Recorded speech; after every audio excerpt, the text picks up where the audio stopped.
Hi everyone, good day. My name is Audrey. I'm the Associate Director with Global Migration Solutions.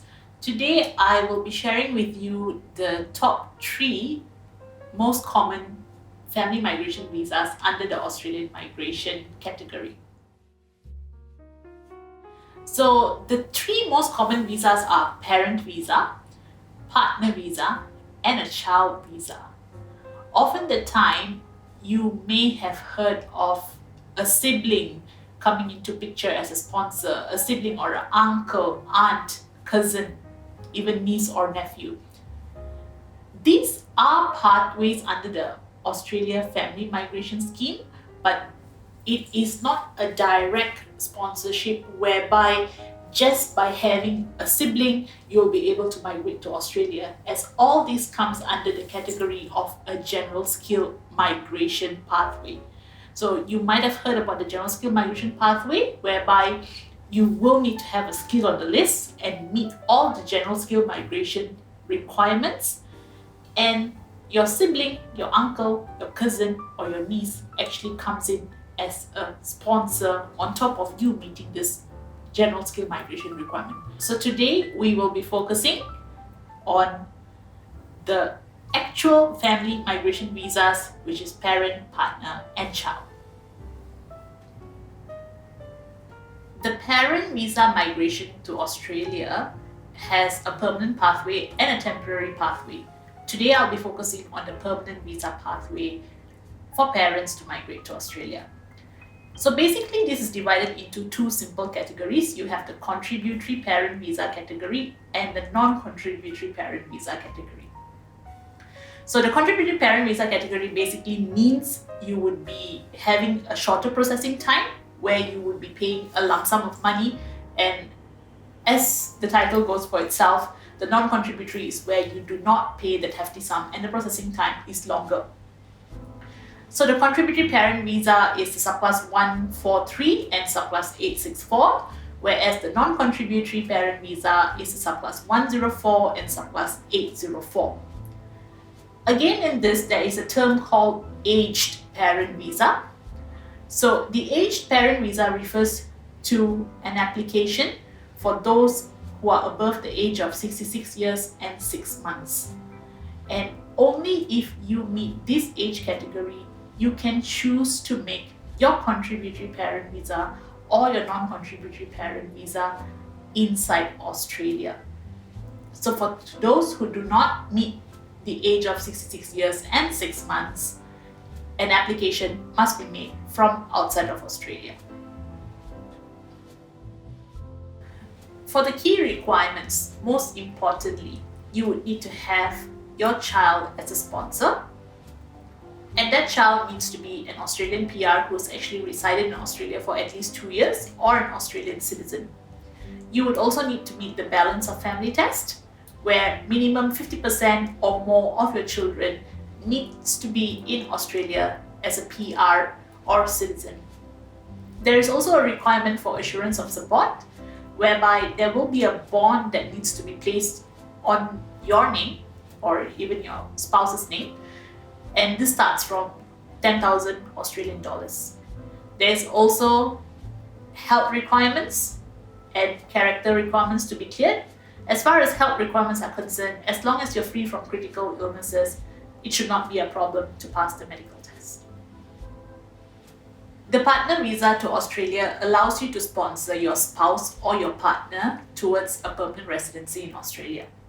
There are 3 different categories for a partner visa, which is the surplus 309, which eventually becomes a surplus 100, which is an offshore partner visa. You then have the surplus 820, which becomes an 801, which is an onshore partner visa.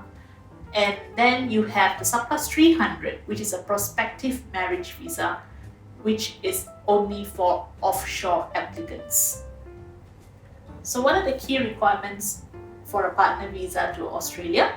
Number 1, you would need to be married or in a de facto relationship.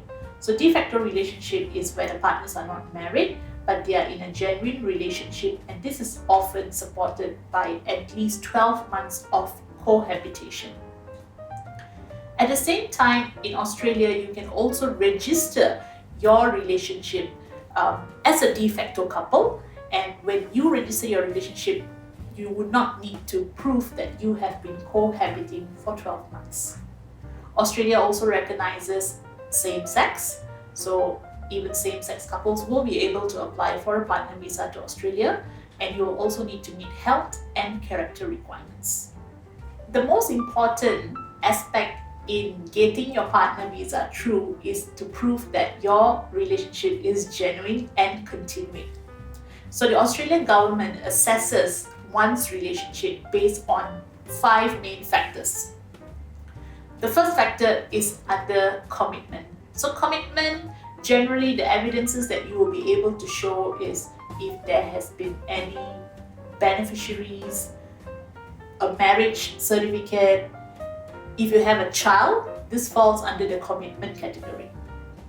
They would also assess the partner on a financial aspect, and this is where the Australian government would like to see if you are actually sharing finances as a couple, and this is easily proven by joint bank accounts or even money transfers to each other. The third aspect would be nature of household. So nature of household often relates to how the partner, as a couple, they come together to manage their household, how do they manage their relationship, and usually on aspects of when a couple is on a long distance relationship, this is also where we show how do they maintain the relationship despite the distance by proving your call logs, your visiting, your flight tickets when you're visiting them, and that falls under nature of household. The fourth aspect is social. Social aspect is how you are recognized in public as a couple, mainly by your friends and family. So they will also need to have declaration from your friends and family proving and supporting that they believe your relationship is continuing and genuine as well.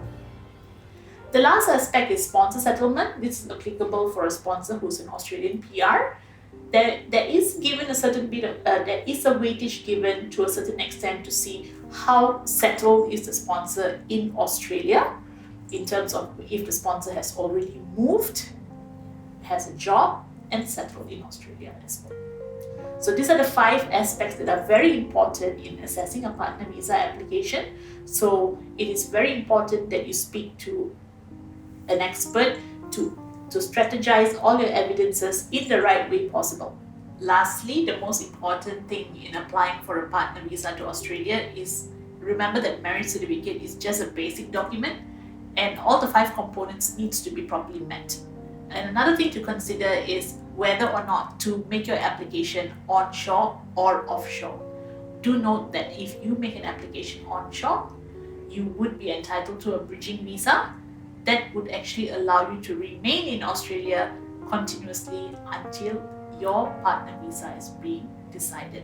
So do speak to us and we will be able to advise you the best route for you. So there are basically 2 different visa classes for a child visa, which is a child visa subclass 101, which is an offshore application, and a child visa subclass 802, which is an onshore application. The processing time for offshore applications are generally shorter. It could take anything between 4 months to 8 months when you do it offshore, and it's slightly longer when an onshore application is made. However, in deciding whether you will be doing a child visa onshore or offshore, do take note that when an application for a child visa is submitted onshore in Australia, the child would be entitled to a bridging visa that actually enables the child to even study or get Medicare while the visa is being decided. So speak to us and we will be able to advise you on the best way possible for you. The child visa application to Australia is actually one of the easiest family migration pathway applications. What's important is the sponsor, which is the child's parent or step-parent, needs to be an Australian PR or an Australian citizen. There is an age limit of up to the age of 25 for the child to apply for a child visa application to Australia. And generally, when the child is already above the age of 18, the immigration will require evidence of dependency, and this is usually easily proven by showing financial support and to show that the child is not working and still studying. There is also a health and character requirement that needs to be met. Character requirement is only required if the child is above 16. And the sponsor, as in the parents, would also need to comply with a character check. Most importantly, the child must still be single for the application of a child visa to Australia. So this sums up the 3 most popular family migration pathways to Australia. If you enjoyed watching this video and would like to receive further updates from us, do subscribe to our channel. Thank you.